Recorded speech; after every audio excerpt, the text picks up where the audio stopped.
ધોરણ 8 વિજ્ઞાન પ્રકરણ 7 કિશોરાવસ્થા તરફ તેમાં આજે આપણે દેખીશું જાતીય અંતઃસ્રાવ એટલે શું, તેનું નામકરણ આ પ્રકારે કેમ કરવામાં આવ્યું છે, તેના કાર્યો જણાવો. તો કે જાતીય અંતઃસ્રાવ એટલે ગૌણ જાતીય લક્ષણોના વિકાસ અને નિયમન નિયંત્રણ કરતા અંતઃસ્રાવ. નિયમન નિયંત્રણ બંને શબ્દો દેખીએ આપણે હવે આગળ. કંટ્રોલ કરતા મતલબ રેગ્યુલેટ કરતા, કંટ્રોલ કરતા, ખબર ને કંટ્રોલ કરે.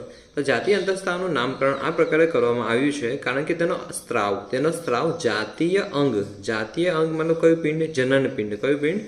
જનન પિંડ. જેમ કે છોકરામાં શું આવે? શુક્રપિંડ. માદામાં અંડપિંડ માંથી થાય છે અને તેની અસર હેઠળ વિકસતા લક્ષણો છોકરા અને છોકરીને જુદા દેખાવામાં મહત્વના છે. ઘણા લક્ષણો પરથી આપણે દેખતા જ ખબર પડી જાય, બરાબર, કે આ છોકરો છે કે છોકરી છે, મૂછો છે તો કે છોકરો છે, બરાબર, પણ ઘણી છોકરીઓને તો મૂછો આવે છે.